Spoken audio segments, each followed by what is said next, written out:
انہوں نے کہا پارک تو نہیں ہے, ایک جگہ سڑک ہے. میں نے شوز پہنے, تگڑ تگڑ دوڑنا شروع. اتنا دوڑا, اتنی جاگنگ کی, پسینہ پسینہ پسینہ, ٹھیک ٹھاک. وہ جو میرے ساتھ بھاگ رہے تھے وہ بھاگنا بند کر دی. انہوں نے کہا نہیں ہم نہیں بھاگ رہے. بالکل جتنا اسٹیمنا تھا نا بھاگنے کا میں بھاگا. اس کے بعد آگے نہا دھو کے آرام سے 1 گھنٹے بعد میں نے بی پی چیک کیا تو 70, وہی 18 سال والا جوانوں کا ہوتا ہے, 70 اور 110 یا 120, انسان کا بچہ بن گیا. تو آپ کو میں کیوں بتا رہا ہوں, یہ 40 سال کے بعد تو بلڈ پریشر مشین ہمیشہ اپنے ساتھ رکھو. پہلے ہم بھی ان باتوں کو ویلیو نہیں دیتے. میرے والد صاحب کی ڈیتھ اسی طرح ہوئی ہے. ڈاکٹر کہتے تھے اب آپ 50-60 سال کے ہو گئے ہو. میرے والد صاحب بہت صحت مند تھے ماشاءاللہ, ایسے زبردست پرسنالٹی تھی ان کی, کوئی بیماری نظر نہیں آتی تھی. ڈاکٹر کہتے تھے کہ آپ بلڈ پریشر مشین رکھیں کیونکہ اس عمر میں بی پی ہوتا ہے. 40-50 سال کے بعد بیماریاں آتی ہیں, جتنے بھی آپ فٹ ہو رکھو بھائی, کیا, کیونکہ یہ خاموش قاتل ہے بلڈ پریشر, پتہ ہی نہیں چلتا کتنا ہائی ہو گیا. والد صاحب چونکہ تبلیغ میں وقت لگا ہوا تھا, بھائی اللہ سے ہوتا ہے, اللہ کے خیر سے کچھ نہیں ہوتا. بات صحیح ہے بھائی, لیکن بی پی بھی اللہ کے حکم سے ہی ہوتا ہے نا, اور لو بھی کس کے حکم سے ہوتا ہے, اللہ کے حکم. یہ مشینیں بھی اللہ نے ایجاد کروائی ہیں انسانوں سے. ان والد صاحب کے زبان پہ بس یہی. ایک دن چیک کیا تو اتنا ہائی ہوا تھا بی پی, تو والد صاحب کا کہنا یہ تھا اسی وجہ سے میں چیک نہیں کرتا. آج کل بڑے بوڑھے یہی کہتے ہیں, اسی وجہ سے ہم چیک ہی نہیں کرتے. جب تک چیک نہیں کرو فٹ رہتا ہے آدمی, جہاں چیک کیا ٹینشن میں آ گیا. اب ہم بھی سمجھا رہے تھے کہ بھائی اب اتنا ہائی ہے تو اب نہ دوا بھی نہیں کھائی. وہی ہوا ایک دن جب مجھے اطلاع آئی کہ جی وہ نماز کے انتظار میں بیٹھے ہوئے تھے, بی پی اتنا ہائی ہوا ہے, فالج ہوا اور اٹیک ہوا, تھوڑی دیر میں ہی ڈیتھ ہو گئی. تو ظاہر ہے اولاد کو پھر افسوس تو ہوگا نا. ٹھیک ہے جو موت جس وقت لکھی ہوئی ہے بھائی وہ آئے گی, لیکن اللہ نے ہمیں اسباب اختیار کرنے کا آرڈر دیا ہے, حکم دیا ہے. تو پھر ہم نے والدہ کے لیے زبردستی, والدہ کا پھر ہم بی پی چیک کرتے تھے. والدہ, ہم نے کہا بھائی ایک والد صاحب پہ ہمیں خود بھی اویئرنیس نہیں تھی نا, کوئی ہمیں سمجھانے والا نہیں تھا.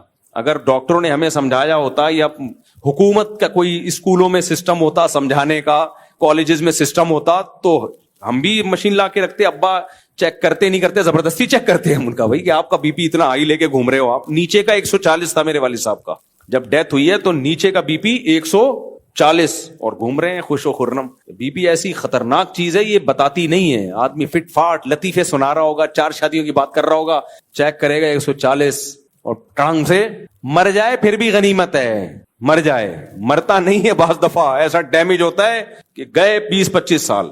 تو اس لیے یہ جو بلڈ پریشر کی بیماری ہے, اس کو میں ڈرا نہیں رہا آپ کو, پیسا نہ ہو بیٹھے بیٹھے سب کا بی پی شوٹ کر جائے ابھی تو میرے کھاتے میں آ جائے کہ اس نے ڈرایا تھا. 40 سال کے بعد نا یہ مشینیں گھر میں رکھنا ضروری ہے. میرے سب گھروں میں بلڈ پریشر کی مشین رکھی ہوئی ہے میں, کیونکہ یا تو میرا پریشر بڑھتا ہے یا گھر والوں کا. شادی شدہ آدمی تو ایک دوسرے کا بی پی ویسے ہی بڑھاتا ہے. ہر شادی 18 سال میں شادی ہوئی ہے, بلڈ پریشر مشین لے آؤ. وجہ اس کی ہے کہ اب دونوں ایک دوسرے کا پریشر کنٹرول کریں گے. بعض دفعہ بیگم آنچ بڑھا دیتی ہے, آپ کا پریشر ہائی کر دیتی ہے. بعض دفعہ آپ کو ایسی الٹی بات کرتے ہیں, اس کا پی پی کیا ہو جاتا ہے. وہمی نہ بنو, یہ اصل تو گائیڈنس اس میں ڈاکٹر ہی کرے گا آپ کو, لیکن کم از کم 40-50 سال کے بعد میرے بھائی اب اتنا نیک بننے کی ضرورت نہیں ہے. بی پی مشین گھر میں رکھو, اس سے فائدہ یہ ہوگا کہ ایک اور میرے دوست تھے, ان کے والد کا بھی بی پی ہائی رہتا تھا, کوئٹہ کے تھے وہ. ان کو بھی ڈاکٹروں نے کہا بلڈ پریشر مشین رکھو, ہر وقت روزانہ والد صاحب کا بی پی چیک کرو. نہیں یار, والد صاحب بھی نیک آدمی, نیک لوگوں کے مسائل ہیں یہ سارے مسئلے کن کے ساتھ ہیں, نیک لوگوں کے ساتھ. عام آدمی ڈاکٹر سمجھائے گا, وہ کہے گا ٹھیک ہے. نیک آدمی پتہ نہیں کون سا کلمہ پڑا ہوا ہوتا ہے اس نے, وہ سمجھتا ہے کہ شاید. تو وہ کیا ہوا, وہ ایک دن بی پی ہائی ہوا ہے, ان کو بی پی ہائی ہونے سے برین ہیمریج ہوا, تو وہ کومے میں چلے گئے. 10-15 سال پھر بیڈ پہ ان کی خدمت ہوئی ہے. 10-15 سال وہی بستر پہ ہی, پیشاب پخانا سب بستر پہ. اولاد بہرحال ان کی اولاد نے خدمت کی, اللہ اولاد کو اجر دے, لیکن یہ تھوڑی سی غفلت سے کتنا بڑا مسئلہ ہو گیا. پتہ چل جائے, پہلے گولیاں آتی ہیں فوراً کہا کہ بھائی اس کو فی الحال تو نیچے لے کر آؤ, پھر مشورہ کریں گے آئندہ اس کو کیسے کرنا ہے. تو اس لیے اپنی جانوں پہ رحم کرو, اللہ رسول کا حکم ہے. اس لیے باقی آپ کی باڈی کی باتیں تو آپ کو ڈاکٹر ہی بتائے گا کیسے صحت کو مینٹین رکھنا ہے, لیکن اللہ کا واسطہ میٹھے کو کیا کر دو, لڈو مڈو مٹھائیاں چھوڑ دو. یہ کبھی کوئی بہت زیادہ کسی نے اصرار کیا, ایک آدھ میرے پاس جتنے مٹھائی کے ڈبے آتے ہیں سارے ڈبے کیا ہوتے ہیں, میں یہاں دوستوں کو کھلاتا ہوں, کھاؤ. یہ سمجھتے ہو مصعب کا دل کتنا بڑا ہے, میں اس لیے کھلاتا ہوں, میں کیوں شوگر کا مریض بنوں تم لوگ مرو نا. شہد کی بوتل آئے گی سائڈ پہ چلی جائے گی, وہ سارا کیا کرتا ہوں, مٹھائیاں کھاؤ. میں نہیں چاہتا یہ لوگ بھی کھائیں, میرے دشمن نہیں ہے یہ, لیکن مجھے پتا یہ نہیں چھوڑیں گے. میں نے نہیں کھلائی تو باہر سے خرید کے کھا لیں گے. ان کا پیسہ بچا لو, خود ہی کھاؤ. تو اس لیے یہ چیزیں کرو, لیکن مانو گے نہیں. ابھی دیکھو تھوڑی دیر کوئی مٹھائی کا ڈبہ لے آیا, سب ہاتھ ڈالنا شروع کر دیں گے, سب شروع ہو جائیں گے. اور چند دن یہ کر کے دیکھو میٹھا چھوڑ کے, شروع میں تکلیف ہوگی کیونکہ میٹھا نشے کی طرح ہوتا ہے, آپ کو کمزوری محسوس ہوگی باڈی میں, وہ کمزوری نہیں ہوتی.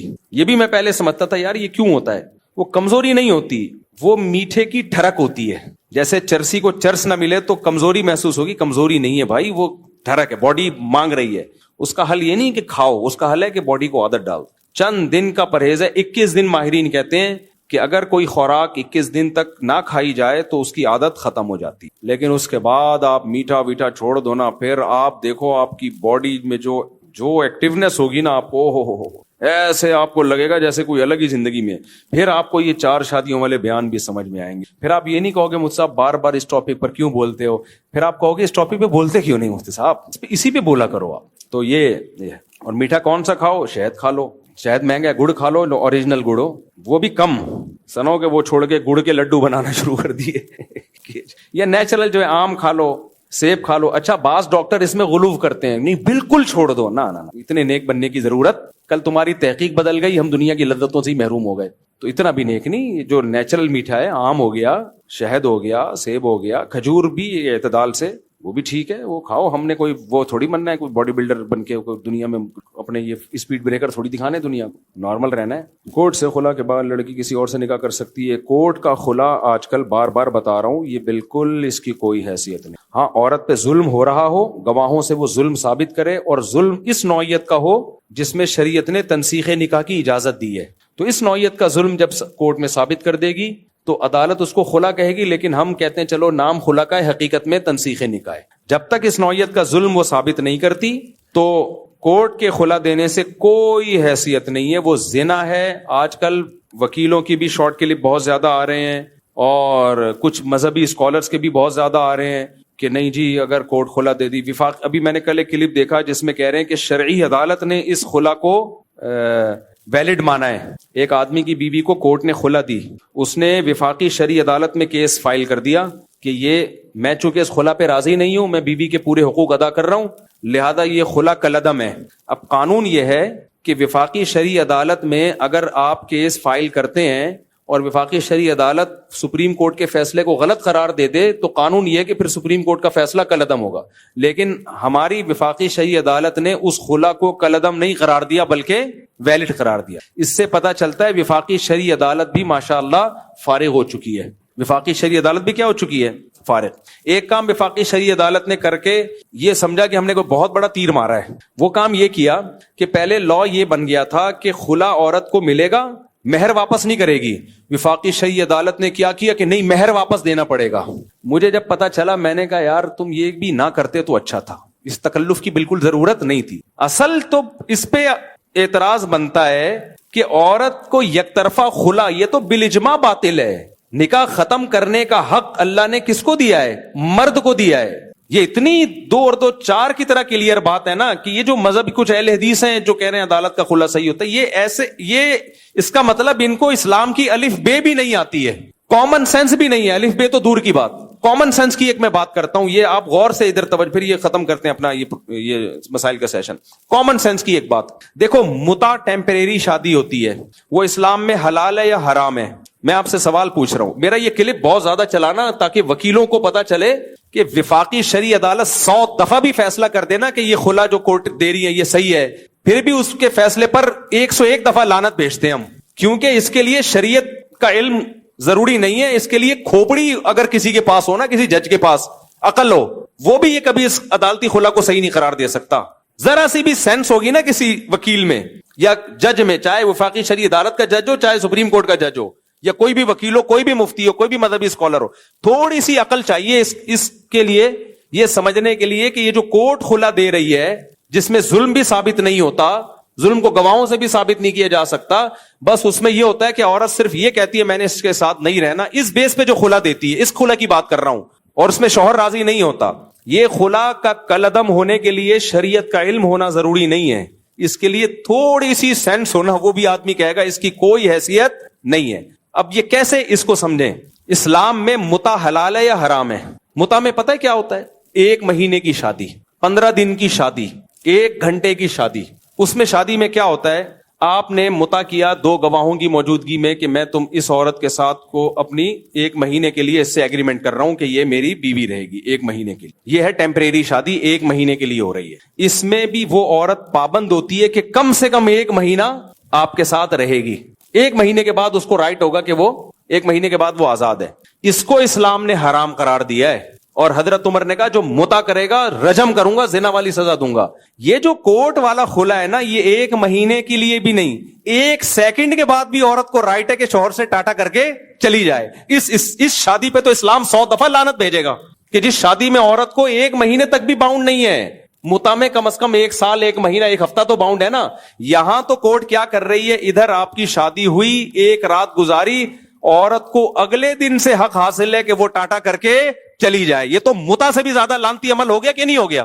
نہیں یاری, میرا خیال ہے.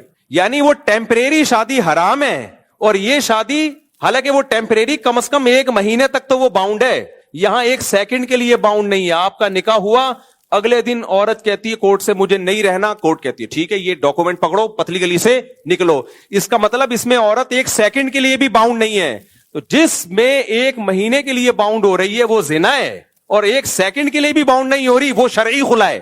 نہیں آ رہا سمجھ میں میرا خیال؟ ابے بھائی وہ تو زنا متا سے بھی بدتر چیز ہے. وہ متا میں کم از کم 1 مہینے تک تو وہ پابند ہے نا. اور یہ وفاقی شرعی عدالت کیا کہہ رہی ہے, یہ کیا ہے, اسلامی.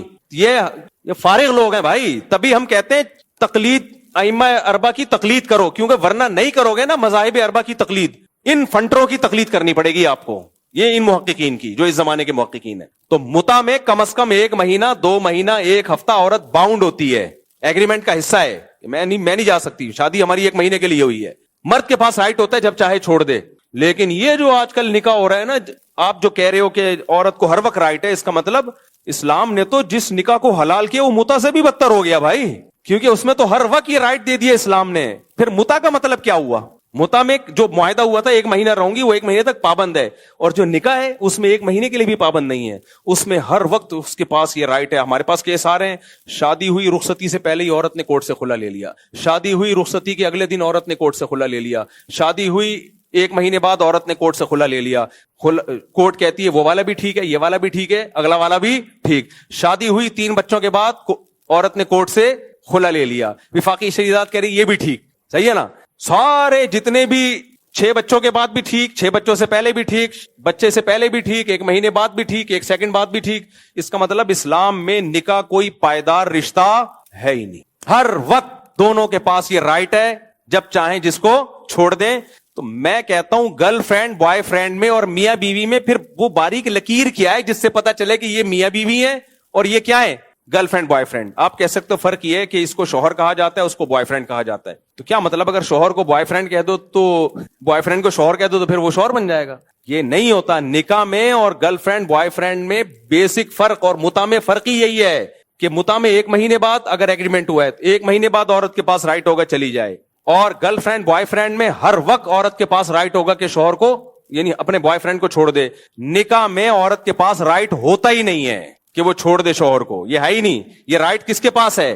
مرد کے پاس. ایک طرف سے باؤنڈ ہو جاتی ہے عورت, اسی کو اٹ از کالڈ نکاح, اس کو شادی کہتے ہیں. یہ بیسک فرق ہے. اب اس میں آپ کو لگے کہ یہ اسلام نے ظلم کیا, عورت کو حق نہ دے کے آپ کو لگے آپ اسلام چھوڑ دو آپ اسلام. کوئی ضرورت نہیں ہے اسلام کو کہ اسلام آپ کو ایک ایک چیز کی لاجک سمجھائے, چھوڑ دو آپ اسلام. لیکن اسلام کو تبدیل کرنے کی کوشش مت کرو. اسلام میں عورت آتی اپنی مرضی سے ہے, جائے گی شوہر کی مرضی سے. شوہر ڈیورس دے گا, 1 طلاق 2 طلاق کے بعد اس کو رائٹ ہے رکھنے کا, تیسری کے بعد اس کے رائٹ نہیں ہے, تو 3 طلاقوں کے ساتھ چھوڑے گا. اور خلا یہ دونوں طرف کا ایگریمنٹ ہے, جب تک قرآن کہتا ہے دونوں راضی نہیں ہوں گے. خلا کا مطلب کیا ہوتا ہے؟ عورت شوہر سے مطالبہ کر رہی ہے کہ مجھے میرے نکاح سے آزاد کر دو, اور شوہر اس کی اس پیشکش کو قبول کر رہا ہے. کس کے بدلے میں؟ مہر کے بدلے میں. تو یہ بارگیننگ سے ہوگا آپس کے. اس میں کورٹ کا کام یہ ہے کہ دونوں کو ایگری کروانا, کہ شوہر کو راضی کروانا کہ تم چھوڑ دو. اگر وہ نہیں چھوڑتا تو پھر خلا نہیں ہوگا. اس لیے میں بار بار کہتا ہوں جج صرف اپنی بیوی کو چھوڑ سکتا ہے, دوسروں کی بیویوں کو چھڑوانے کا, نکاح ختم کرنے کا جج کے پاس رائٹ نہیں ہے. یہ رائٹ اللہ نے میرے باپ کو نہیں دیا, میری ماں کو نہیں دیا, جج کو کیسے دے دیا یہ رائٹ؟ میں ججوں کو بولتا ہوں تم خدا کے عذاب سے ڈرو یار, تم کچھ کر, فائل کو واپس کر دیا کرو, بولو بھائی یہ ہم زنا کا دروازہ نہیں کھول سکتے, ہم یہ کیس ہی نہیں لینا, ہم نے سپریم کورٹ میں لے کے جاؤ. وکیل کے پاس جب یہ کیس آئے, وکیل بولے میں نے کوئی زنا کا اڈا کھولا ہوا ہے, تو اس کی بیوی ہے, میں تیرے کو کسی اور کی بیوی بنا دوں. حرام خورو, تم جہنم میں الٹے لٹکے ہوئے ہوگے, اس قانون کے خلاف آواز اٹھاؤ بغیر. تو زنا کا اڈا کھول دیا ان لوگوں نے, یہ کچھ بھی نہیں ہے, اس پہ تو رجم بنتا ہے, سزا بنتی ہے کہ کسی عورت سے مرد سے نکاح کرے گی اس کو تو اصولی طور پہ تو رجم کرنا چاہیے اس کو. اس پہ وفاقی شرعی عدالت کے کبھی کلپ چلائے جا رہے ہیں, مجھے نہیں پتا وفاقی شرعی عدالت نے دیا ہے کہ نہیں دیا, لیکن دیا ہے 100 دفعہ اس فیصلے پہ لعنت, کیونکہ یہ کامن سینس کے بھی خلاف ہے, قرآن و سنت کے تو خلاف ہے ہی. اور اہل حدیثوں سے بولتا ہوں خدا کے عذاب سے ڈرو, تمہارے اندر تحقیق کی صلاحیت ہے تو تحقیق کر کے کیا کرو, ورنہ مجتہدین کی تقلید کرو بھائی. تو قاری خلیل الرحمان کا بھی کلپ آیا ہوا ہے تھوڑی دن پہلے, وہ خلا کے بارے میں عورت کا رائٹ ہے, کورٹ سے لے سکتی ہے. تمہیں خلا کی اسپیلنگ آتی ہے؟ خلا کہتے کس کو ہیں؟ کتابیں اٹھا کے دیکھو, قرآن و سنت کی تفسیر اٹھا کے دیکھو, جو منہ میں آئے بیٹھ کے چلا دیتے ہو. مجھے قاری خلیل سے کوئی ذاتی بغض نہیں ہے, لیکن اس کلپ کی وجہ سے کتنے گھروں میں آگ لگی ہے. وہ جہلم والی سرکار نے بھی چلا دیا, 1 دفعہ نہیں 2 دفعہ نہیں, میں نے کہا مسٹیک, وہ بار بار چلاتا رہا. کتنے گھروں میں آگ لگی ہے, کتنے گھروں میں طلاقیں ہو رہی ہیں کہ عورت کے پاس بھی رائٹ ہے. نہیں ہے رائٹ عورت کے پاس, آئے گی اپنی مرضی سے, جانے میں اس کی مرضی نہیں ہے. شوہر چھوڑے گا تو کہیں اور شادی کرے گی, نہیں تو نہیں. ہاں بار بار کہتا ہوں, ظلم اگر کر رہا ہے وہ ایک الگ کہانی ہے, نہ نفقہ ہی نہیں دے رہا, لٹکا کے چھوڑ کے چلا گیا ہے بیرون ملک, پوچھتا ہی نہیں ہے, وہ ایک الگ کہانی ہے, اس میں تو تنسیخ نکاح ہے. ہم نارمل میاں کی بات کر رہے ہیں, تو یہ نہیں ہے. پھر عورت کہ مجھے پسند نہیں ہے, میں نہیں رہنا چاہتی. بھائی آپ کو پسند ہے یا نہیں ہے, یہ باتیں پہلے سوچنے کی تھی, اب آپ کو اس کو پسند کرنا پڑے گا. یہ ضرور ہے کہ اگر عورت شوہر سے علیحدگی لینا چاہتی ہے, ہم شوہر کو مشورہ ضرور دیں گے کہ چھوڑ دو. جیسے جمیلہ بنت ثابت, صحیح بخاری کی حدیث ہے, نبی کے پاس آئیں کہ میں اپنے شوہر سے خلا لینا چاہتی ہوں, مجھے پسند نہیں ہے. تو آپ صلی اللہ علیہ وسلم نے ان کے شوہر کو بولا کہ ان کو کیا کرو, چھوڑ دو. نبی نے نکاح ختم نہیں کیا. یار پیغمبر نہیں کر رہے کسی کا نکاح ختم, پیغمبر سے بڑا اونچا مقام کس کا ہوگا؟ کیوں نہیں کر رہے؟ ان کو پتا ہے بھائی بیوی کس کی ہے, حضرت ثابت کی زوجہ ہے, تو حضرت ثابت سے کہہ رہے ہیں چھوڑ دو. حضرت ثابت نے کہا چھوڑ دیا میں نے, ٹھیک ہے, ڈیورس دے دی ان کو اور باغ واپس لے لیا. تو جب پیغمبر کسی کی بیوی کو طلاق نہیں دلوا رہے, جج کون ہوتا ہے بھائی؟ جج کون ہوتا ہے؟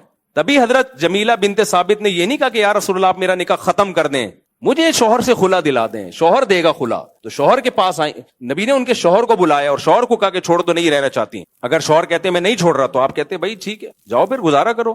مشورہ تو یہی دیا جائے گا. کوئی عورت نہیں رہنا چاہتی شوہر کے ساتھ, تو مشورہ ہم یہی دیتے ہیں اس کو کہ چھوڑ دو اس بیوی کو, لیکن وہ نہیں چھوڑے تو نہیں چھوٹے گی وہ, کیونکہ اس طرح اگر چھوٹنا شروع ہو جائے تو یہ تو پھر بھائی یہ سارا نظام برباد ہو جائے گا, پورا ایک خاندانی سسٹم. یہاں پھر وہی سوال آتا ہے, پھر شوہر کے پاس یہ رائٹ کیوں ہے؟ وہ بھی تو جب چاہے چھوڑ سکتا ہے. اس کا میں بیانات میں کئی بار جواب دے چکا ہوں. فی الحال یہ جواب کہ رائٹ ہے شوہر کے پاس. اس میں حکمت کیا ہے آپ کی سمجھ میں آئے یا نہ آئے, اسلام یہی کہتا ہے. تو آپ چھوڑ دو اسلام کو. جہاں اتنے سارے کافر ہیں, 2-4 اور بھی کافر ہو جائیں تو ہماری صحت پہ کوئی فرق نہیں پڑے گا, لیکن اسلام کو آپ چینج نہیں کر سکتے. اسلام اس خلا کو زنا کہتا تھا, زنا کہتا ہے, زنا کہتا رہے گا. اور میں بھی کہتا تھا اس خلا کو زنا تھا, زنا ہے اور زنا رہے گا, جب تک کوئی ویلڈ ریزن ثابت نہ کی جائے. ویلڈ ریزن ہو تو پھر ہم نے بھی بہت سارے خلوں کو لکھا ہے کہ یہ شرعی طور پر.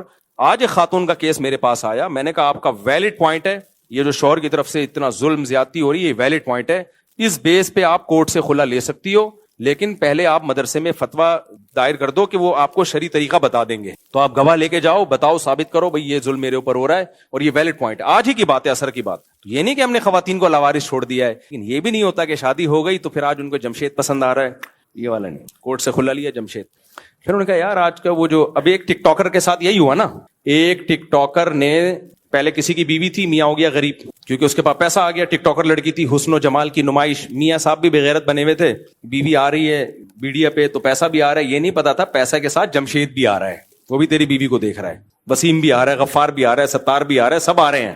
تو ایک بڑا پیسے والا آدمی تھا, اس نے اس لڑکی سے رابطہ کیا کہ تم میرے سے شادی کر لو, میرے پاس پیسہ بہت ہے. اس نے کورٹ سے خلا لیا, اس کو ٹاٹا کر کے اس سے شادی. تھوڑے دنوں کے بعد اس کو اس سے بھی زیادہ مالدار نظر آیا, ٹاٹا کیا, اس سے شادی. تو یہ شادی تھوڑی ہے, یہ کیا ہو رہا ہے بھائی, یہ زنا ہو رہا ہے. تو اس لیے یہ متع والی مثال یاد رکھیں کہ جس نکاح میں عورت کم سے کم 1 گھنٹہ 1 مہینے تک پابند ہے, وہ تو زنا ہو رہا ہے. اور جہاں 1 سیکنڈ کے لیے بھی پابند نہیں ہے, وہ نکاح نہیں, وہ تو متع سے بھی کوئی بدتر چیز ہے.